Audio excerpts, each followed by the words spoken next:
And we're live. Greetings, everyone. It's the evening, and we've just finished up watching the congressional speech that Trump gave, and it was awesome. So we have everybody here from Team Rogue Money. We have the one and only Bankster Slayer. We have the main man, the professor, a.k.a. Ken the Shotgun Shorgen is in the house, breaking things down, as well as the Dennison of the airwaves, the man with the dilithium crystals and the flux capacitors, the man himself, CJ. Guys, thank you all for being on. What a great speech. What do you all thought? Let's go around. We'll start with the ladies first. Deb, what do you think? Yeah, I thought it was very nice. He's obviously has tossed the ball into the opposite court, saying, "I have opened the doors to unity." And I respond now. Yeah. Kenny. Yeah, I think it was more important than a State of the Union address. By standing in the halls of Congress and having, how many people will soon find out how many people watched it. But that was the significant thing is here's the agenda. Here's our goal. Here's what we want to do.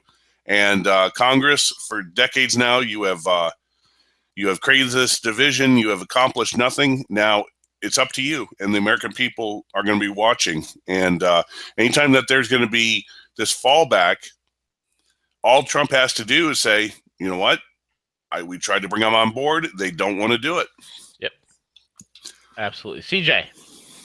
Yeah, I have like 2 pages of notes, believe it or not. I got like a page and a half. I got a page and a quarter. You beat me, bro. I've got like 2 pages of notes of just different things that I wrote down, things that I thought he said very well, things that I think that he kind of left out. I would say this, to me, this was kind of more of a messaging to come in front of Congress and try to forge his agenda, and at the same time to try to really bring people along to say, hey, listen, this isn't about ideologies. It's not about political party. We all know here at Rogue Money how broken things are right now. So are we going to work together for the American people, or are we going to work individually for our own party? So in that perspective, I thought at the closing, the last several minutes, he did a great job of trying to bring that message together. Yeah, absolutely. I thought the message was very Reagan-esque. I think he inspired. I think he's laying out exactly what he promised he was going to do and that he's currently doing. He kind of reaffirmed and brought forth back to the memory and the recollection to the American people of what he's already accomplished within the short span of time that he's been in office. I mean, he immediately rattled off on Ford, on Lockheed, on Fiat Chrysler, on the various other companies at Walmart that are decided that, hey, we're going to stay in the United States. He immediately talked about the regulations. He talked about business. He talked about tax, and he really plastered that, and then went into the subjects that were pertinent and important for the American population, and so that's what I thought. I mentioned a couple of things. Go ahead, Deb. I always look at who's in the audience, how they're dressed. Melania, stunning. Stunning, but wore black. Yeah, that was big contrast to all the white suffragettes, because there was that big crowd of women there who were all Hillary's little disciples, I guess. But yeah, I saw that. I was wondering why they're wearing white. I thought, wait a minute, it's not Labor Day yet. Why are they wearing white? Yeah, this is the remnants carrying the torch of Hillary. Anyway, yeah, they're there to support women's rights, supposedly, I guess. But yeah, and I thought at first Melania looked grim. I thought, yeah. She's not, and there's been all these rumors, but I sometimes I wonder if she is afraid of any threats on Donald's life. I don't know. And then when Donald introduced her, then of course that smile came out. So yeah, it was okay. She looks stunning. Kenny. Yeah, when it came to that, I think Melania just doesn't, like limelight. There's one thing when you're being a model and you're getting a photo shoot with a limited amount of people, and you do go out in the magazines and that, but it's much different when people are idolizing your photo than they are idolizing you as an individual. That's the one thing she doesn't do. She doesn't seem to seek the fame and celebrity, at least now. Mm-hmm. And so anytime she's put up on a pedestal like she was tonight, it's not really comfortable. Yeah, absolutely. But the other things that were going on, obviously the big significance is going to be the Democrats, obviously with the election of Perez to the head of the DNC. What a great choice, huh, Kenny? What got me is the Bernie Sanders people, left and said that we don't recognize it. That tells you right there the Democrats have no intention of learning from their mistakes. Right. The Republicans, when they got their butts kicked in the Clinton years, they at least came back and said, you know what, we need to make the contract with America. Now, part of it was a bunch of BS, but at least it was an attempt to unify and to say, we need to reach out to the American people. By having a few old hags in the House wear white for women's suffrage, so you're standing with women from 100 years ago who are all dead. Okay. Or what are you trying to do? You're trying to reach out. You should have wore pink with those stupid little hats so you could relate yourself to Madonna and all those paid tools who were out there at the inauguration, the Women's March for the inauguration. But they don't get it. They never will. And the fact of the matter is more and more and more, even if Donald Trump fails on certain things along the way, like he did with his first executive order on halting immigrants from seven different countries. Yeah, the travel pause. Right. Even if he fails in a number of things, he is at least trying to do work. He's trying to do something. We never saw, I think there was like 3 things that Obama did in his 8 years. Pushing for Obamacare, climate change BS, and something else I can't even remember. But he would only show up for photo ops, but he never gave anything of substance. Right. The fact of the matter is that what are we, just a month in?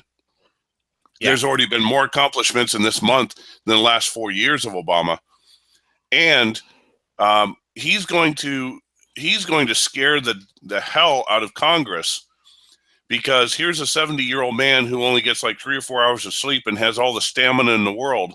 Yeah. He's going to have Congress, doing more work than they've done in their lifetimes. I wouldn't be surprised if you see some of these old guys in Congress start getting health issues from late night sessions trying to push through all this stuff in a very short amount of time, because guess what? All hell breaks loose on March 15th. The debt ceiling, the Holland elections, the Netherlands. Yes. And then Greet Welker's winning, is he not? He's leading there in the polls. Yeah, but that aside, the euro's crashing. China, I wrote an article today. Yep. China is, forget Bitcoin. China may actually be in the process of building its own cryptocurrency, the Bit Yuan, to save their monetary system.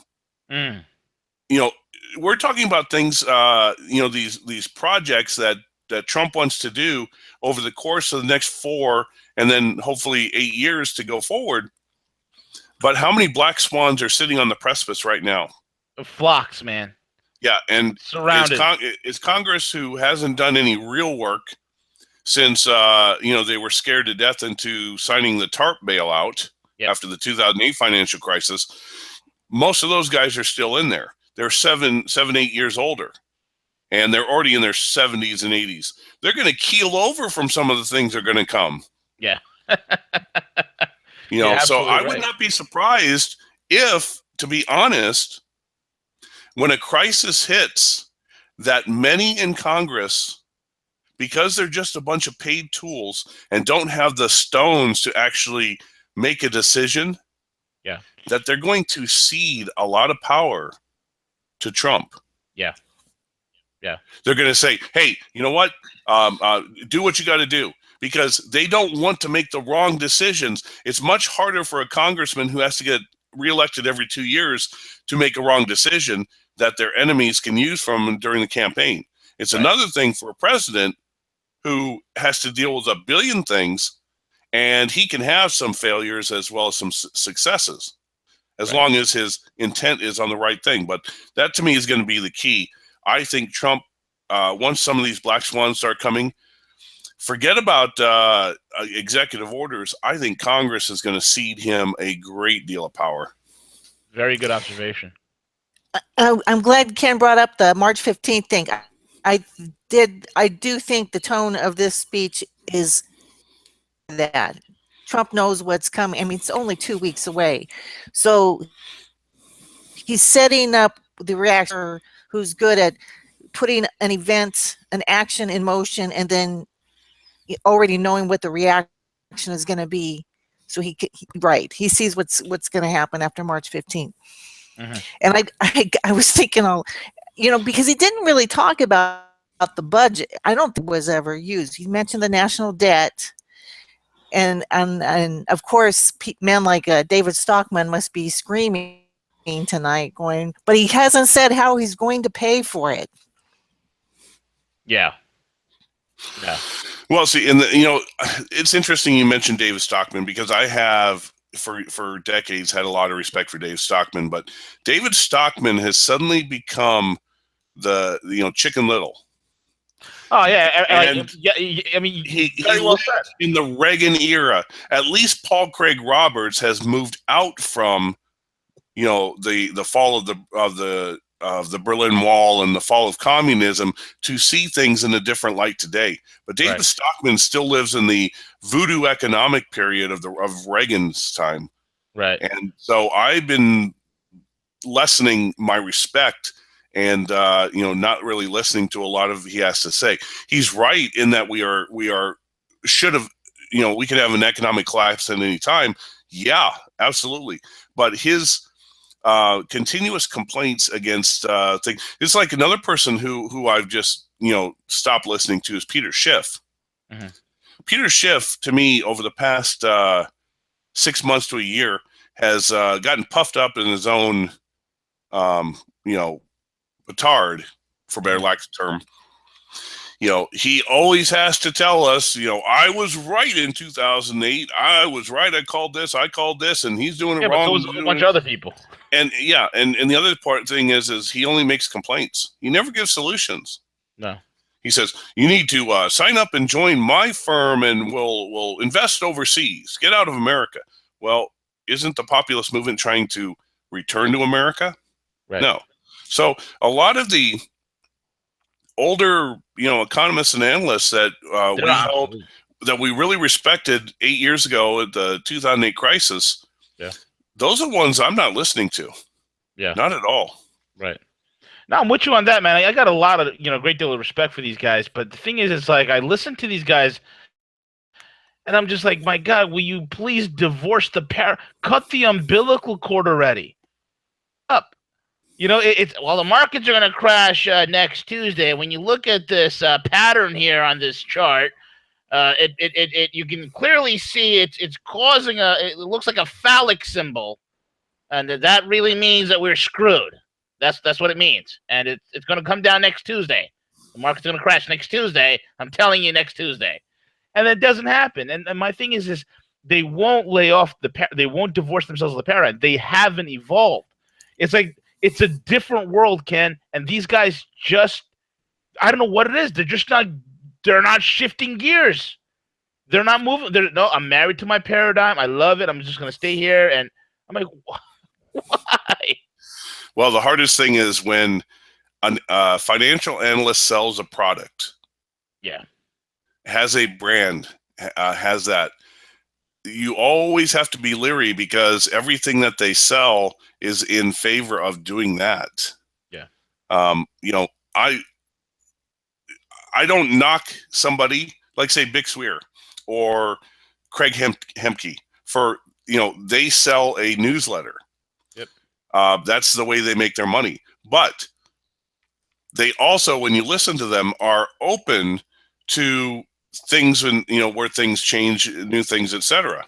Correct. I know you and Bix have had big discussions over Bitcoin. Yep.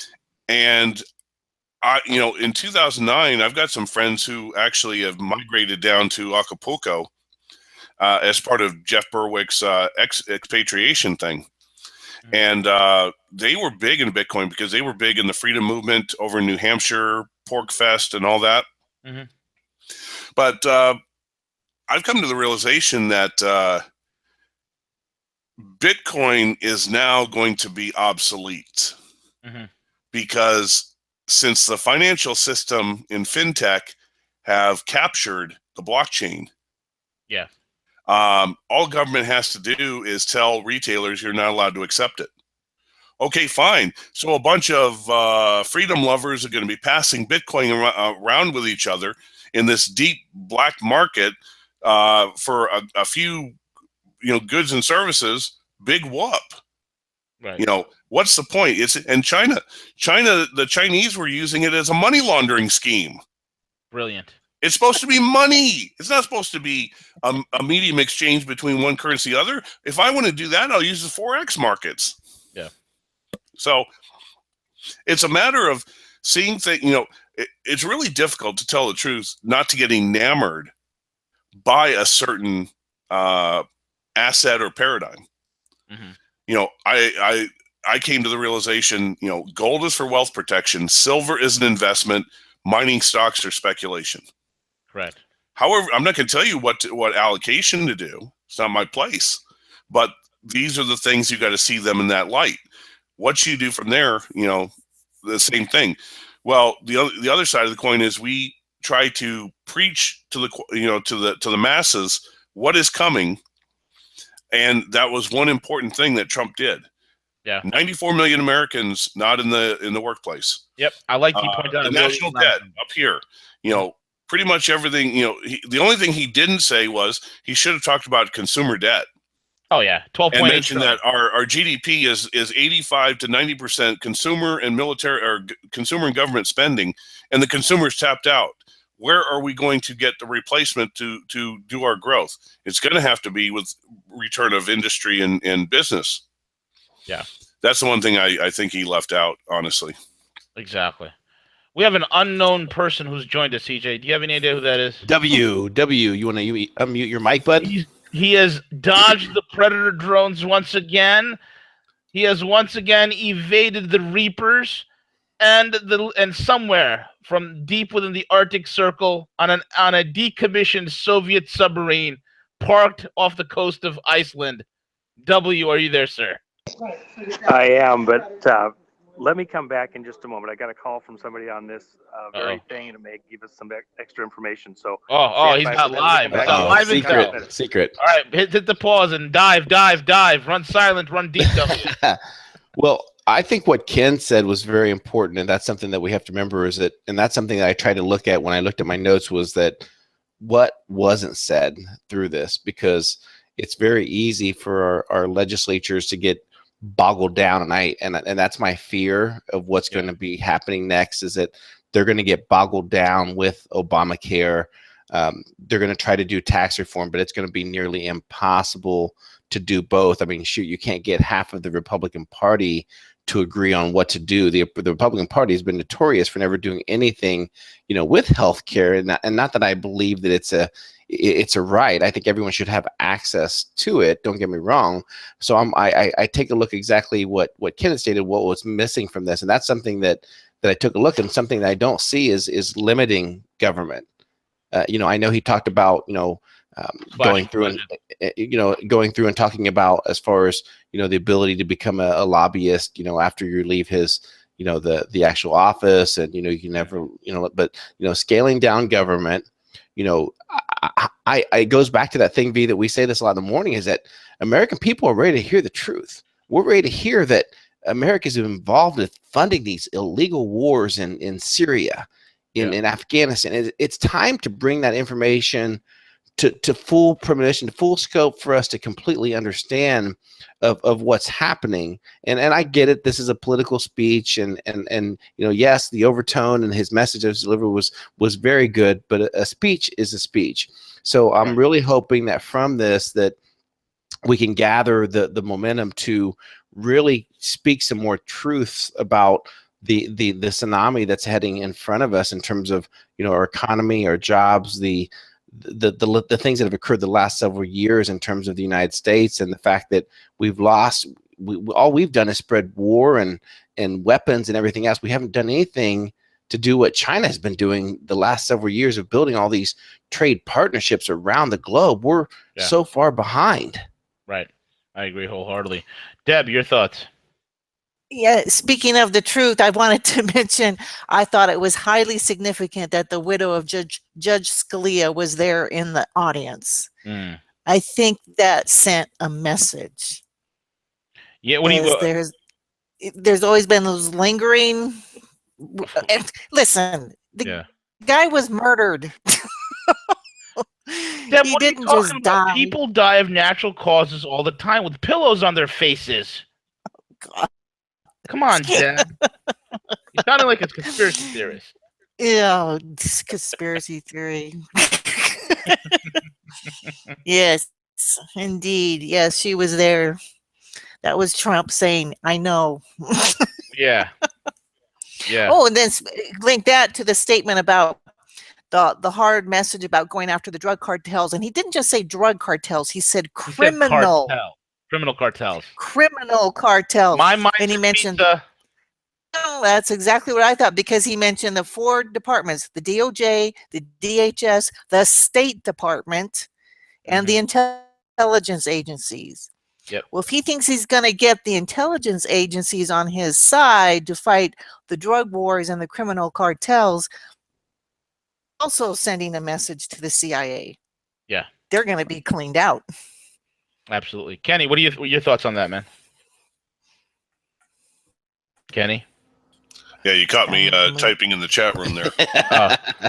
Caught you red-handed.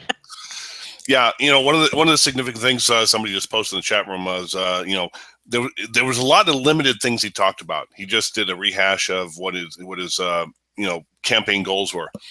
Well, the important thing about it is when you're just starting out, you can't have a billion things, and this is one of the big discussions we've been having lately over, is he really draining the swamp? Well, look at the leaks that have been going on. Okay. It's taken decades of going back to JFK, if not to Operation Paperclip, to create this swamp. The bureaucracy goes 4, 5, 6 levels deep. You're not going to get rid of them in a month's time. You're not going to get rid of them in a couple years.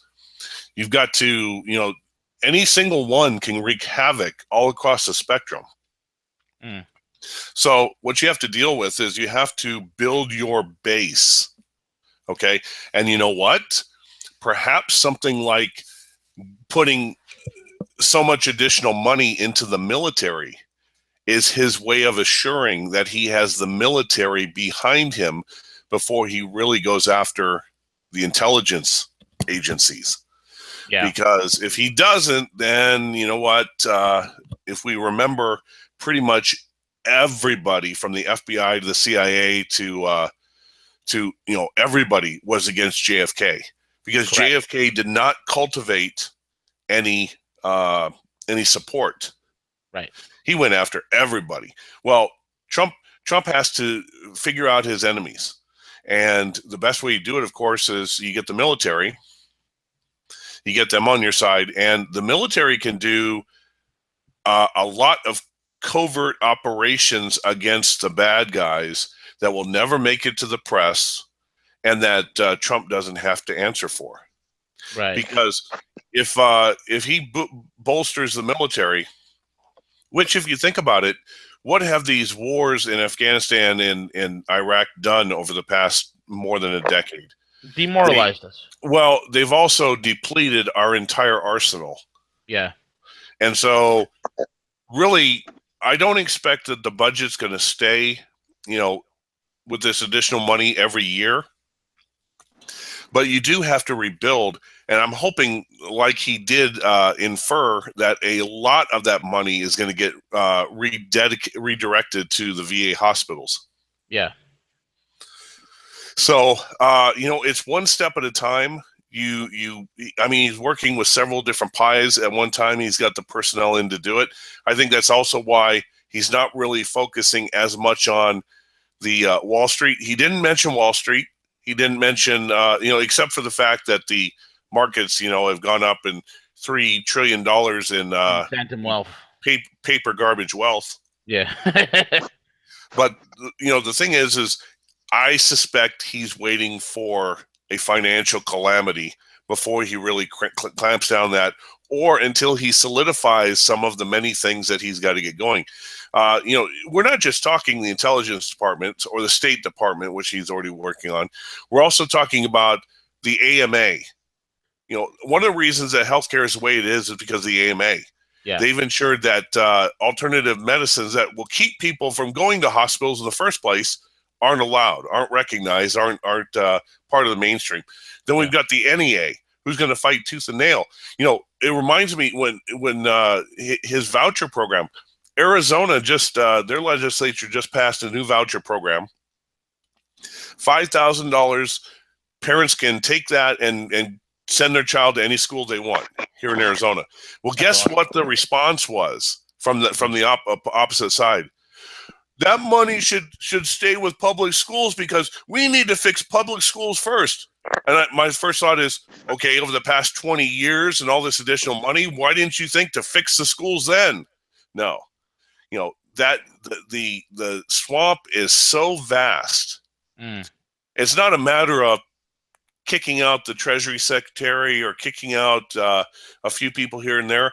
No, the bureaucracy has taken down more governments and more leaders and more kings than anything in history. Yeah. That's why Stalin, that's why Lenin and Trotsky never were the big men on campus, because Stalin was an administrator from Georgia, and he came in and he set up his bureaucracy, and he, ended up assassinating Trotsky, chasing him down, and he just let Lenin be Lenin when he finally died. But his bureaucracy was already in place, and he had it down with an iron fist.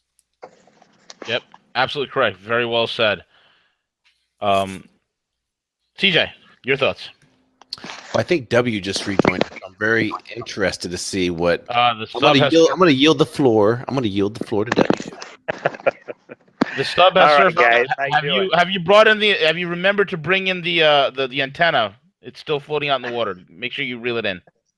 Yeah, actually, I don't make any turns until the antenna's all the way in. Otherwise, you end up running over your own antenna. Then you don't hear very good anymore. No, so, this is very true. Here's the deal. And I thought Ken made an excellent point. This is about consolidating your position.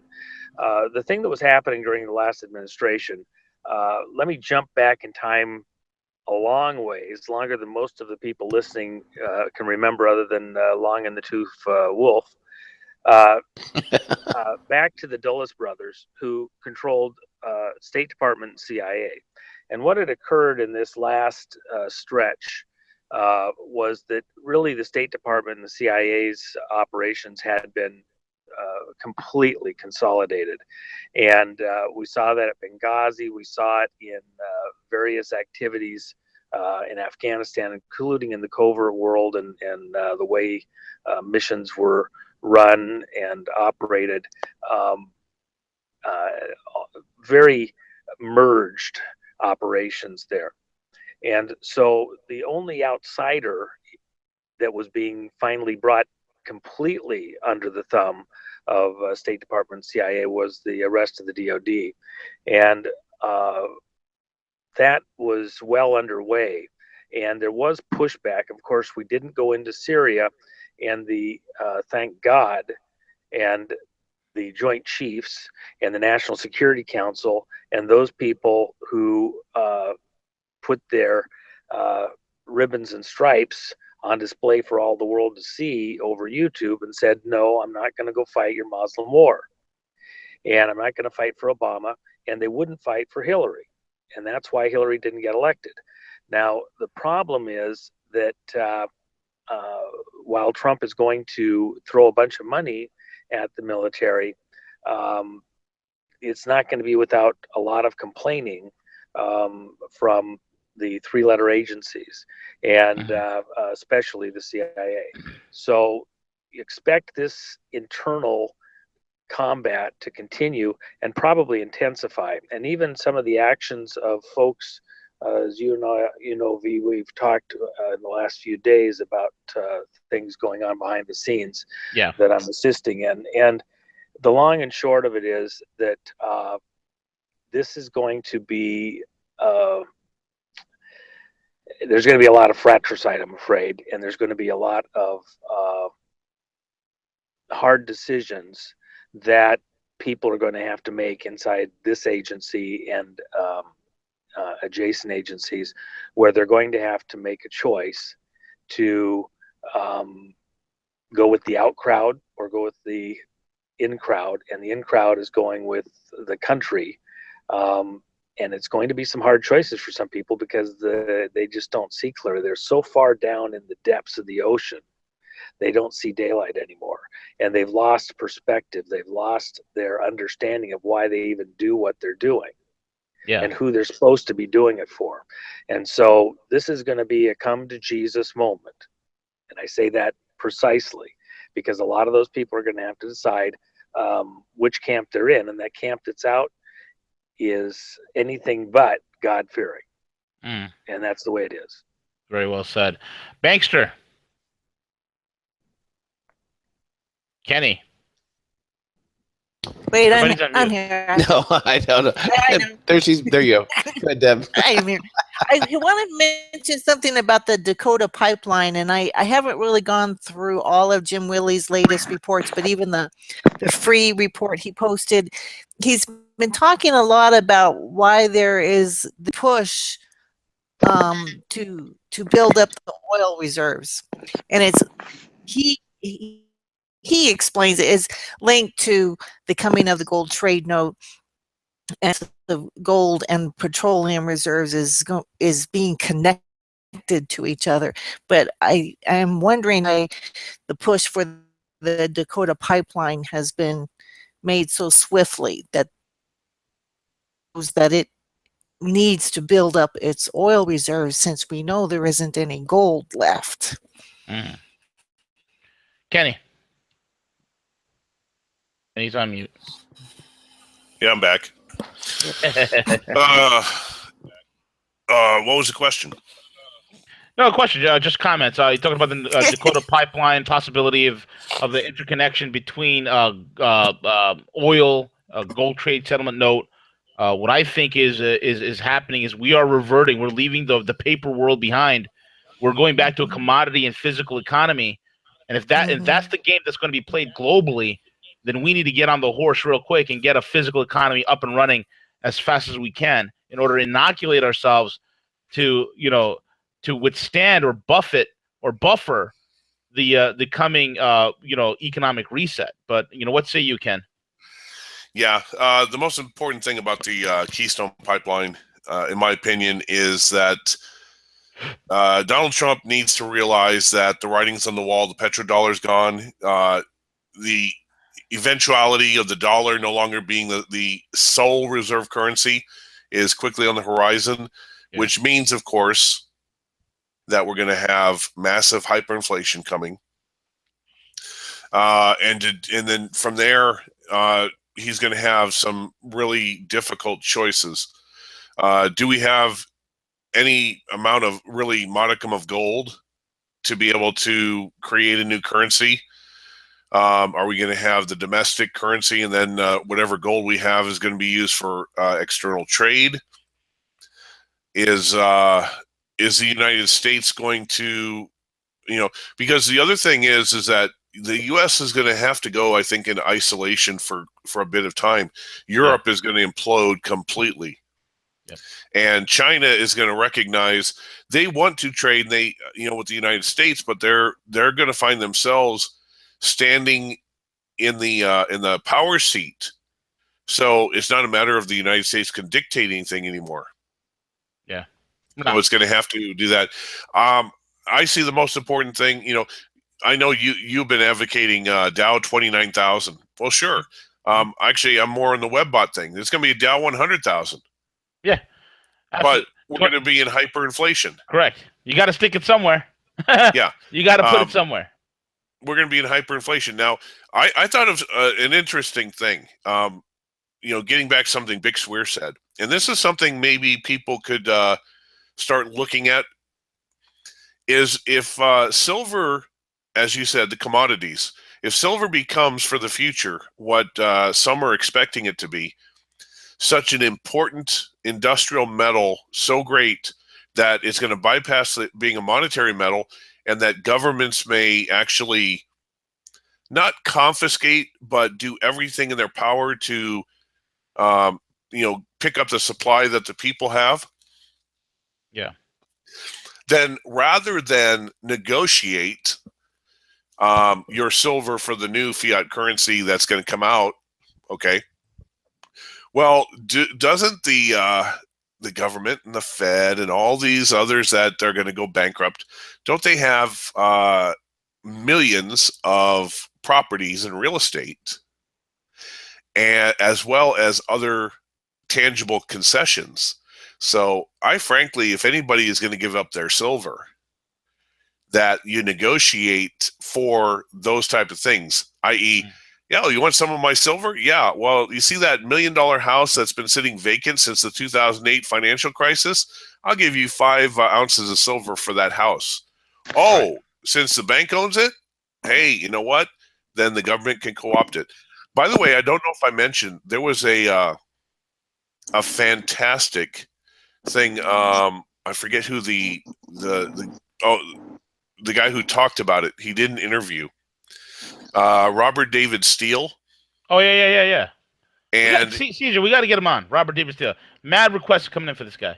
Yeah, he did it. He has some partners in a little think tank, and he said one of the greatest things that Donald Trump could do to get every American on his side, to alleviate all their debt and not cost the government a red cent, is to set up a website and have every American who's got some debt, whether it's student loan, medical debt, small business debt, credit card debt, and register with the website, and then send their actual debt and their information, and give permission to Donald Trump to be their agent in negotiating. And then he would go to the banks and say, you're going to cut this debt by 2/3. You're going to cut interest rates by 2/3. And if you don't, then I'm going to tell these individuals, these people, to stop paying this debt. And I'm going to give them all a presidential pardon. There you go.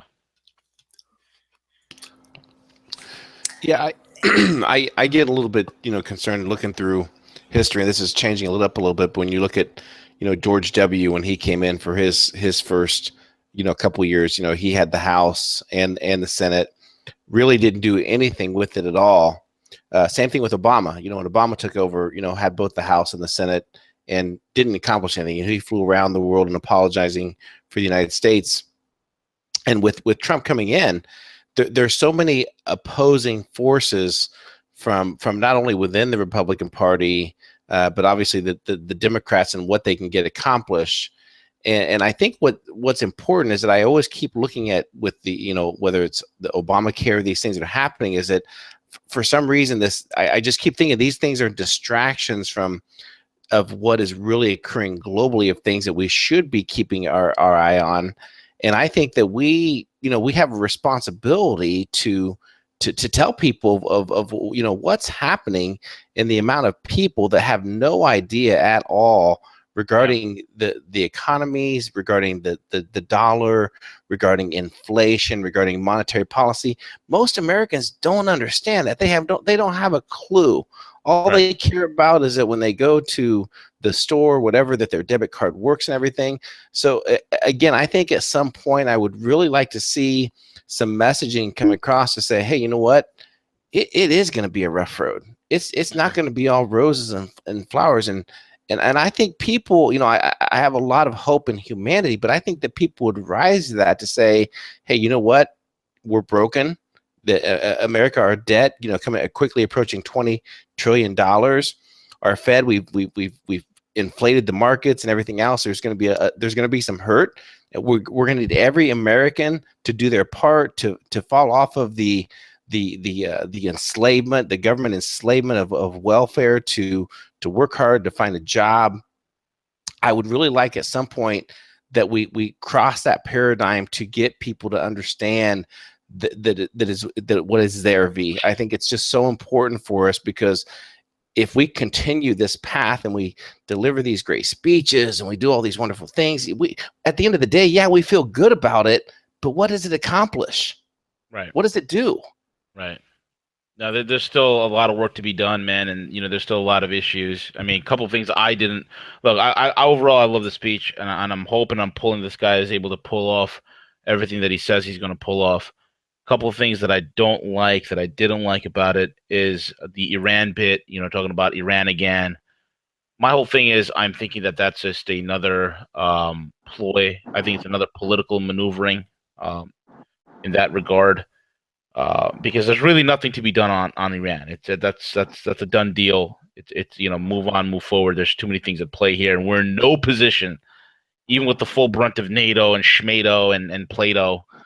There's nothing that's going to be done in regards to that. So I think I just hope it's political jockeying. The other thing I don't like is the expansion of the military. Oh, okay, well, we already spend close to $600 billion on the wasted military. I mean, rather, you know, I don't think increasing military spending is wise. That's number one.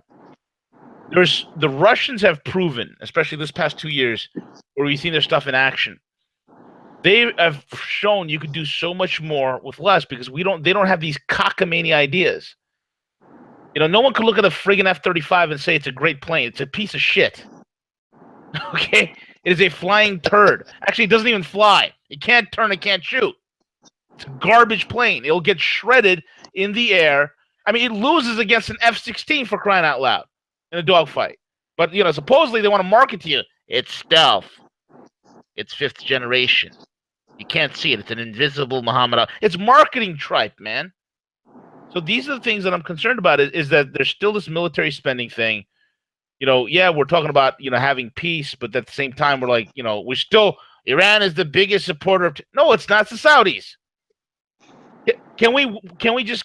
I mean, Americans are ready for this truth. Let's deal with it. Maybe politically, it's not the right time right now. I can see that, but all I'm saying is, look, in the next 3 to 6 months, I got to see something big's got to happen. That's all I got to say. Well, be careful what you wish for. I know.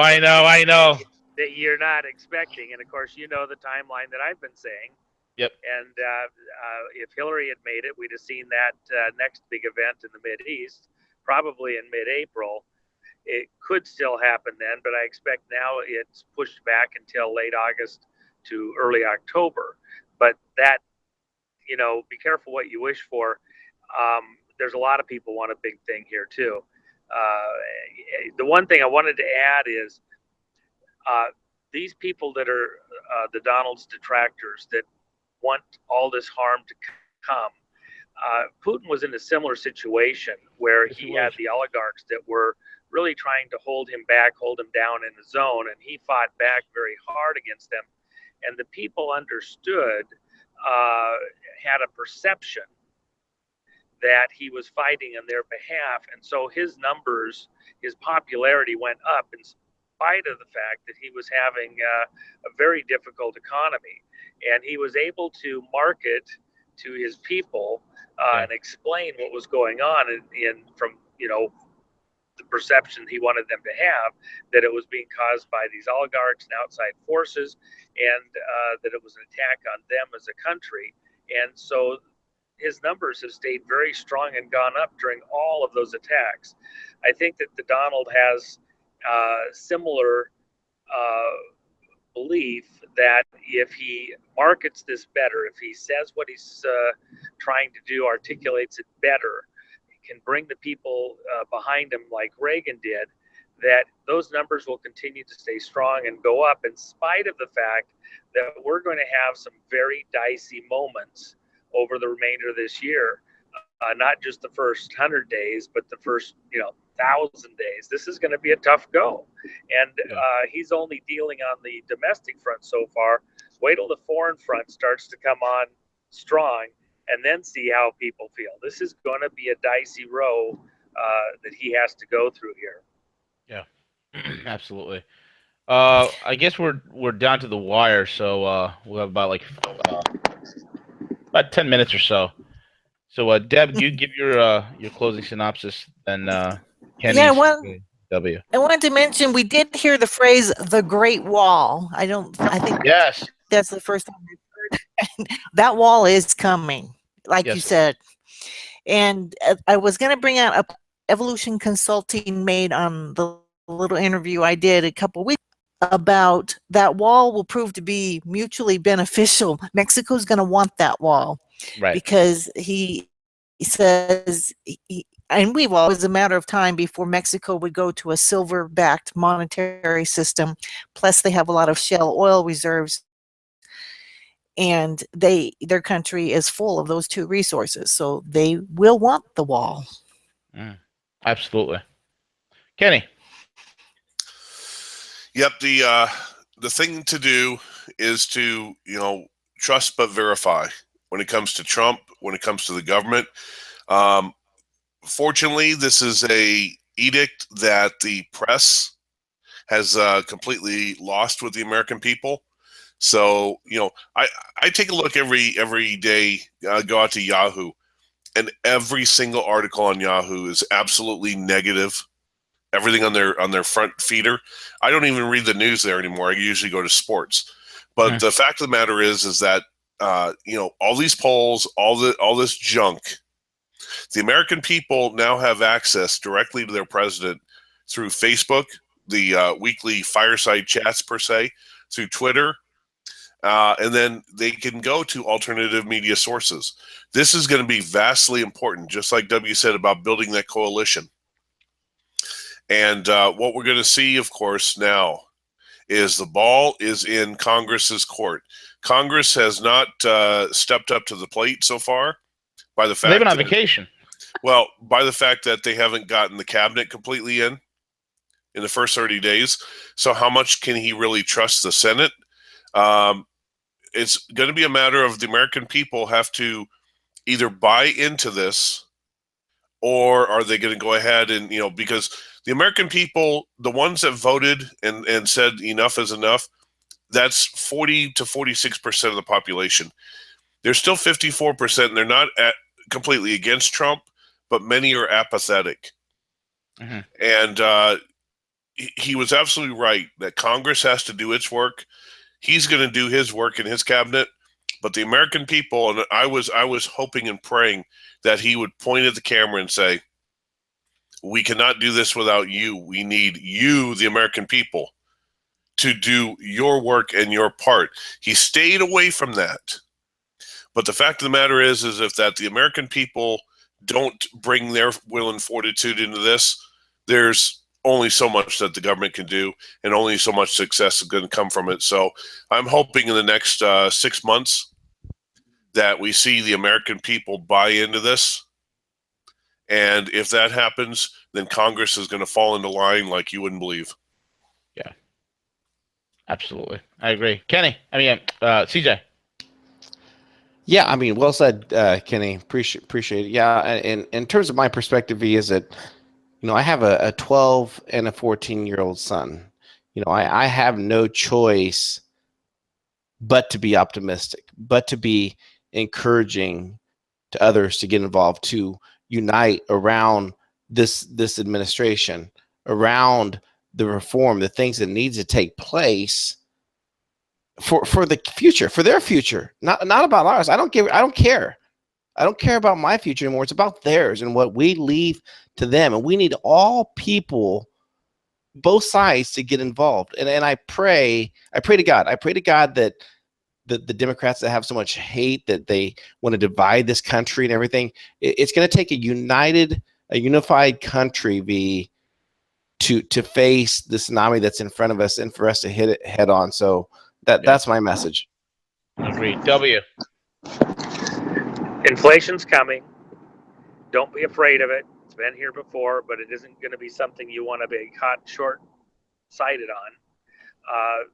What he's decided to do with the military is the correct thing to do. Reagan had to do it also, because what happens when you throw the money there is it does create jobs, the kind of jobs that people go out and buy houses and cars and raise families with, as opposed to when you just do it social spending wise and the money is spent and gone, the people become credit worthy.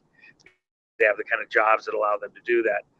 So while inflation is coming, there's also going to be more back to work going on. That's real. The question is, how long can he sustain before either the American people decide 100% to go behind him, or some significant percentage, or his support peters out because people find some reason, buy into the mischief engines that are all around us, and waver in their support. Choppy edge, and I wouldn't really bet solidly one way or the other, but I'm praying for Trump. And I think if we do anything at all, you better pray for him, because at this point he's got the point. If he doesn't make it, probably neither do we. Yeah, I agree. And my closing statement is basically summarizing everything. It's love him or hate him, he's the best hope we got at this point. And not only support him with everything that we can do, and also with prayer, but also having skin in our game. Unless we get involved, and I think that's the consensus between what Deb is saying, what Ken's saying, what CJ's saying, what W is saying. I think all of us are in agreement. It's the days for us, or the time that we've sat on the sidelines, it's over. If you want this country, if you want it bad, if you want this country to be the country that you remember, the great nation that it once was, and the great nation that it can be, now is the time for all of us to be involved at every level. I cannot emphasize that more than enough. The war for the republic is on. I think the next few days, next few weeks, me and W has been talking about in the behind the scenes. I mean, there's a lot of behind the scenes meetings going on in DC, a lot of power plays by power players, with incredible things that are about to come forth. And it's going to be a war. It's going to be a war for basically the republic. And all of us have to be in a mindset of being actively involved. We cannot afford to sit idly by. We cannot afford to let this republic go to waste. CJ, take it away, brother.